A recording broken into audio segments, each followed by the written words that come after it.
Welcome to Croft Circuit here in North Yorkshire. It's round 12 of the National Saloon Cup and it couldn't be tighter at the top. The sun absolutely pouring down here, and as you can see, everybody's taking advantage of that. One man who has been trying to take advantage of that is Tony Ruckinen. He campaigns one of two Peugeots here. He's on pole position and he's got Mark Lemmer in the Honda Integra on the outside of him. Lemmer, of course, needs a strong finish here to keep his championship dreams alive.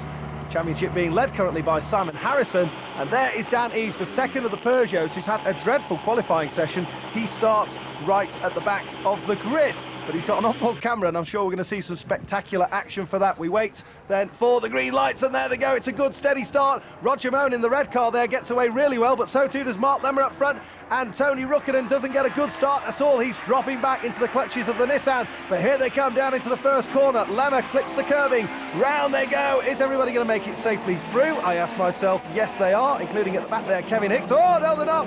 A big thump up the rear there, and that's Dan Eves spins.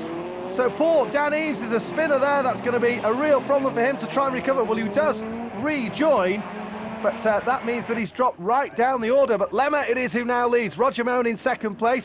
It's Tony Ruckinen there in third. And in fifth place, the championship leader, Simon Harrison. Everybody else streaming through. We ride on board with Mark Lemmer, and that's the view that every racing driver wants to see. A clear track ahead of him out in the countryside. Look how much curbing he takes on the left-hand side there, slings the Integra through, but he's got Roger Moan absolutely breathing down his exhaust pipe and trying to climb in the boot of that Honda Integra ahead of him. Kevin Hicks still making good progress at the rear. And here's a replay at the start. Now this is what happened to Dan Eves. They charged off the line, tucked in here as he is in the middle of the pack. Now looking for a way to go. There's no room on the left. He's blocked there. There's braking going on into this first corner. Everybody's very late on there. Jumps up over the curb. Oh, and he's squeezed to the inside. Nearly hits the tyres, and then he's just got absolutely nowhere to go. Chris Osborne spins in front of him. Kermit makes it through. But poor Dan Eves, well, that is not the start that he would have hoped for by any means. So Dan Eves has to pass, first of all, Chris Osborne. They're coming through to the chicane here. Up ahead, some others with problems, I think, as a result of that first corner incident. A retirement off to the left-hand side there. We're passing the old grid. Let's just take another look, though, at that start. Here they come. This is the start, the first corner. Down they come. The leaders all make it safely through.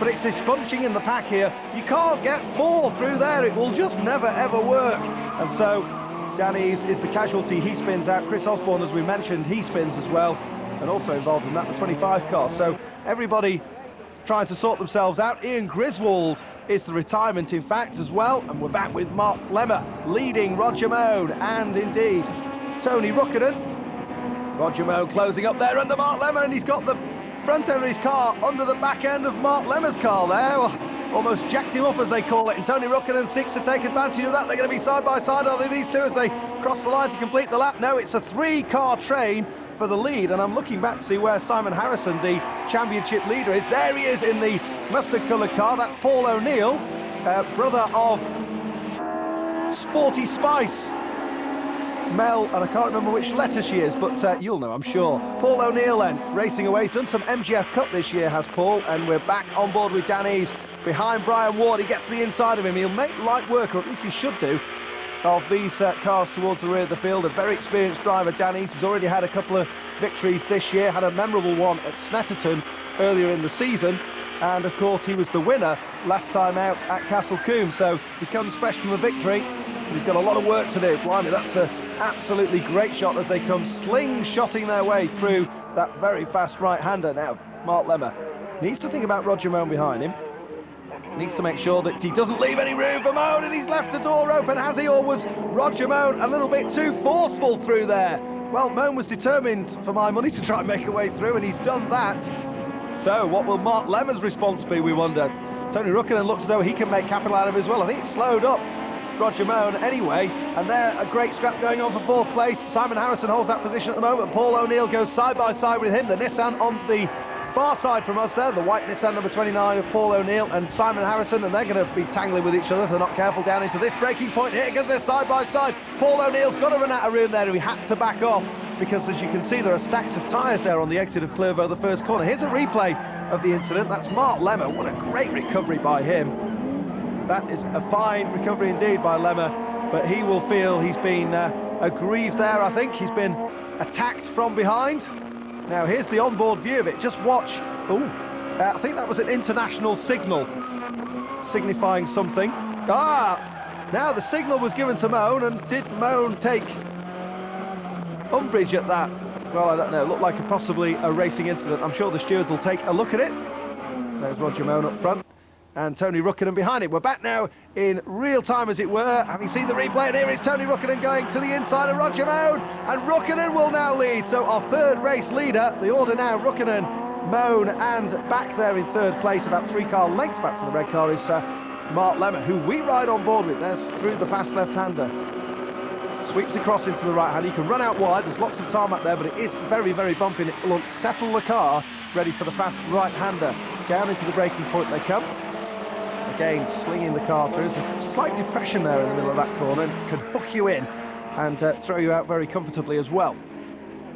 So, Rukkinen leading from Moan. There's Simon Harrison. Harrison's advantage in the championship, incidentally, over Mark Lemmer was 9 points when they arrived here at Croft. And, well, there is sadly a retirement for Barry Barnes. He's got the kettle on under there. Nearly called him Barry Burns, which would be quite appropriate, I think, under the circumstances. But disappointment for Barry there. He's going to be forced to retire. And we watch as Roger Moan. I wonder what he's thinking about that incident with Mark Lemmer, incidentally. Well, they complete the run up to Tower Corner. Always distracting here at Croft because there's a dummy grid there, which you may have noticed, and that's the old grid, and the old pits are there as well, which used to be used before Croft had its major circuit renovations. It's a brilliant facility now, and hosting all sorts of motorsport here on the days that they have available to them. We're riding there with Mark Lemmer, focusing on this National Saloon Cup, the 12th round, remember, of the championship, and it really is hotting up very, very nicely indeed. It's been a great battle. Oh, we got a run wide there by Paul O'Neill, so Paul O'Neill looks like he'll lose a position. I was about to say it's been a great battle between the manufacturers as well. The Honda Integras, like the one that Simon Harrison there is driving, have tended to dominate, but Nissan, and particularly in the second half of this season, the Peugeot 306s, like that of Tony Rukkinen's, leading this race at the moment, is very much helping to solidify the manufacturer presence within the championship. We've got the Fords as well, of course, but at the moment we're riding on board the Peugeot of Dan Eves, and up ahead of us is Rick Kramer, up ahead of him is Dave Allen. So great fight going on here for position, and particularly so for Dan Eves. He has made a good step forward in the championship. He was lying in 5th place when they arrived here, and well, at the moment he's got to try and find a way past Rick Kramer. Kramer's left the door open down the inside, but he starts to move across. Dan Eves needs to get a wheel on that white line, and to be fair to Rick Kramer, good driving from him. He saw that Dan Eves had the line, and he's left the door open for him. That's very fair indeed from Rick Kramer. Dave Allen is now Dan Eves' next target. I wonder if he'll be as helpful and supportive. It was really all about the drive that Dan Eves got out the chicane last time round, or rather the hairpin coming onto the main straight last time round. We come through the chicane now, and here's an opportunity again. The sun glinting on the rear screen of Dave Allen's car, and the Civic about to be passed up the inside, and Dave Allen does indeed hold his line, and Dan Eves says, "Thank you very much, Dave, I'll remember that." And they go through Tower pretty much side by side, with Dave Allen now slotting in behind. Now, that was one Peugeot. Here's the other one of Tony Rukkinen right out front, and Rukkinen has just been very smooth and very, very concentrated in his efforts, because behind him these two are fighting it out like cat and dog. Roger Moan, the Norwegian driver, in the red car, and here goes Mark Lemmer launching himself up the inside. Is he? Yes, he is. And side by side they are, a little bit of leading on each other. Well, Mark Lemmer backs off, so that's not too bad a problem. He gave Moan the line when he realised he had it. And these two come down into Clervaux yet again. Wheeling off another lap. Ooh, Roger Moan again gets it sideways. You can see the damage actually on the front right corner of Roger Moan's Integra, where he had that contact with Mark Lemmer, the man who's now behind him. That's second in the race, and third there, the green and white car of Mark Lemmer. Here's Kevin Hicks having a bit of a scary moment. Ooh, well held Kevin, almost. Nobody around him to cause him any major dramas, just checks the handling by locking up, but Paul O'Neill's found the limit again, down at that first corner. Well, that's a shame for him because he's been putting in some excellent lap times.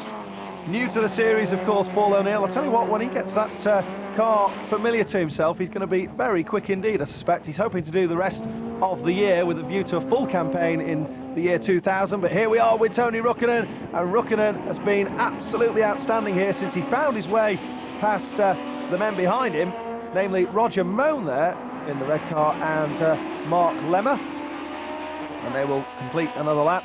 Rukkonen still out front, the Finnish driver. Kevin Hicks has got some sort of handling problem, don't you think? That's his second rotation in as many laps. Oh, and Dan Eves. Dan Eves' car has given up the ghost. The kettle is on. I think that engine has detonated in there. Yes, it has. Well, if not engine, then possibly gearbox. But he has absolutely run the neck out of the car to try and claw his way back towards the front of the field. And sadly, it's not to be for Dan Eves, so that's a retirement.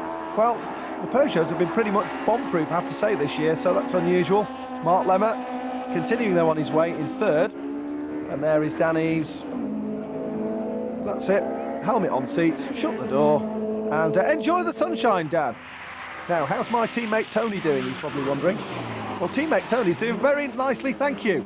He is leading the race. He's got an enormous gap. It's up to nearly 5.5 seconds now over second place there, Roger Moan and Mark Lemmer. Lemmer's getting closer, though. I do fancy these two getting together, you know. I think we could be in for some fireworks, having seen the move that Roger Moan made on Mark Lemmer on the second or third lap. Rukkonen, though, looks very secure there, doesn't he? Into the hairpin we come. The checkered flag is at the ready. The start line official looking for Toni Rukkonen. Here he comes. So Rukkonen will rack up another victory for Peugeot. That's a great drive from him. He'll carry some ballast going to Spa, which is where the next round is. But there is the checkered flag for Toni Rukkonen. Fantastic for him. That's another victory for the Peugeot, and that will certainly put him fairly and squarely in third place in the championship. Well, the crowd here have had some brilliant entertainment. They've also been able to top up their tans in North Yorkshire. Mark Lemmer steps up to the podium to receive his garland and trophy for finishing in third place. Toni Rukkonen in the black overalls there on top of the podium, and on our right in red, Roger Moan in third place. Simon Harrison picked up fourth. The championship leader is still the championship leader, Simon Harrison. Wiseman in fifth, and down there in sixth place, Stuart Clark. But let's hear now from the race winner. Well, yeah, once I got past them, it was actually quite easy. Surprisingly easy. I missed the start a bit, so I had too much revs and made the wheel spin a bit too much, so, well, made it more exciting for the team to watch. But you're obviously very happy with the win. Of course, this is a second win this year, and it all tastes very good. And you're lying third in the championship? Yeah, I believe now, with this new win, so I'm third, and I think there's maybe a small theoretical possibility to win it, but you have to wait and see. There's still 2 rounds to go, so. But you're surely not giving up yet? No, I like Spa, that's my favorite circuit, so just waiting forward to go there and have it flat out through Eau Rouge. Well, he'll enjoy that, I'm sure. He'll enjoy it even more that he's now got a 4-point advantage over Roger Moan. Toni Rukkonen there in third place. Mark Lemmer hangs on to second place. Simon Harrison is the leader.